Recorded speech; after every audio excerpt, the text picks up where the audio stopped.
কলিয়াবৰ জিলা ক্ৰীড়া সন্থাৰ সহযোগত কলিয়াবৰ ক্ৰিকেট সন্থাৰ উদ্যোগত আজিৰে পৰা অসম প্ৰিমিয়াৰ ক্লাব চেম্পিয়নশ্বিপৰ জিলা পৰ্যায়ৰ খেলসমূহ নাগশংকৰস্থিত ডাক্তৰ টি আও গ্ৰাম্য ক্ৰীড়াংগণত অনুষ্ঠিত হৈছে। কলিয়াবৰ ক্ৰিকেট সন্থাই অসম ক্ৰিকেট সন্থাৰ অধীনত কলিয়াবৰৰ 10টা শীৰ্ষ ক্লাবৰ মাজত অসম প্ৰিমিয়াৰ ক্লাব চেম্পিয়নশ্বিপৰ খেলসমূহ আজিৰে পৰা অনুষ্ঠিত হৈছে। আজি পুৱা ক্ৰিকেট সন্থাৰ আয়োজন কৰা প্ৰিমিয়াৰ ক্লাব চেম্পিয়নশ্বিপৰ 6ষ্ঠ সংস্কৰণৰ শুভাৰম্ভণি কৰে মন্ত্ৰী কেশৱ মহন্তই। ইয়াৰ পূৰ্বে কলিয়াবৰ জিলা ক্ৰীড়া সন্থা কলিয়াবৰ ক্ৰিকেট সন্থাৰ লগতে যোগদান কৰা ক্লাবসমূহৰ পতাকা উত্তোলন কৰে ক্ৰমে জিলা ক্ৰীড়া সন্থাৰ সভাপতি কেশৱ মহন্ত, কলিয়াবৰ ক্ৰিকেট সন্থাৰ সভাপতি মণিমাধৱ মহন্ত আৰু দলসমূহৰ প্ৰতিনিধিবৰ্গই। অনুষ্ঠানত কলিয়াবৰ মহকুমা আৰক্ষী বিষয়া ৰূপজ্যোতি দত্তই, জিলা ক্ৰীড়া সন্থাৰ উপসভাপতি বিন্দু মঞ্জু, সম্পাদক অচ্যুত শইকীয়াৰ লগতে কলিয়াবৰ জিলা ক্ৰীড়া সন্থা আৰু কলিয়াবৰ ক্ৰিকেট সন্থাৰ বিষয়ববী আৰু ক্ৰীড়াপ্ৰেমীৰ উপস্থিতিয়ে ক্ৰিকেট খেলুৱৈসকলক উৎসাহিত কৰা পৰিলক্ষিত হয়। উদ্বোধনী খেলত ভাগ লয় ফ্ৰেণ্ডশ্বিপ ক্লাব আৰু নিউ ষ্টাৰ ক্লাবে। অসম ক্ৰিকেট সন্থাৰ উদ্যোগত আয়োজিত Assam premier league club league চেম্পিয়নশ্বিপৰ 6ষ্ঠ সংস্কৰণটো আজি আমি কলিয়াবৰ জিলা ক্ৰীড়া সন্থাৰ সহযোগত কলিয়াবৰ ক্ৰিকেট সন্থাই ডক্তৰ টি আও গ্ৰাম্য ষ্টেডিয়ামত 10টা ক্লাবৰ অংশগ্ৰহণে আজিৰ পৰা আৰম্ভ কৰিছোঁ।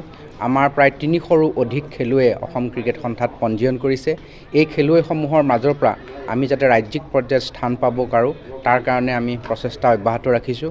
আজি এটা সুন্দৰ পৰিৱেশত আজি আমাৰ খেলখন উদ্বোধন হৈছে।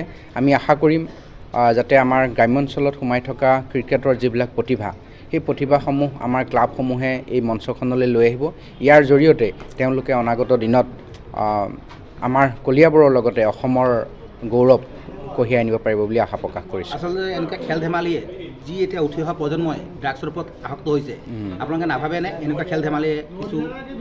নিশ্চিতভাৱে আপোনালোকে গম পাইছে নিশ্চয়, অসম চৰকাৰেও ক্ৰীড়া মহাৰণ কৰিছিলে, খেল মহাৰণ কৰিছিল। তাৰ উদ্দেশ্যটোৱে হ'ল যে আমাৰ নতুন প্ৰজন্মৰ যিসকল ছাত্ৰ ছাত্ৰী আছে তেখেতসকলৰ মাজত দুটা পথ, এটা হ'ল ক্ৰীড়া, এটা হ'ল সাংস্কৃতিক। এই দুইটা পথৰ মাজেৰে তেওঁলোকক যদি আমি আগবঢ়াই লৈ যাব পাৰোঁ, তেওঁলোকৰ মন মানসিকতাত নিশ্চিতভাৱে এটা যোগাত্মক প্ৰভাৱ পৰিব। আৰু তাৰ কাৰণে ক্ৰীড়া খেল মহাৰণ আৰু সাংস্কৃতিক মহাৰণো অসম চৰকাৰে আয়োজন কৰিছিল। আৰু আমি জিলা ক্ৰীড়া সন্থায়ো, আমাৰ বিভিন্ন বিভাগ আছে, প্ৰত্যেকটো বিভাগে সকলো খেল অনুষ্ঠিত কৰি আহিছে।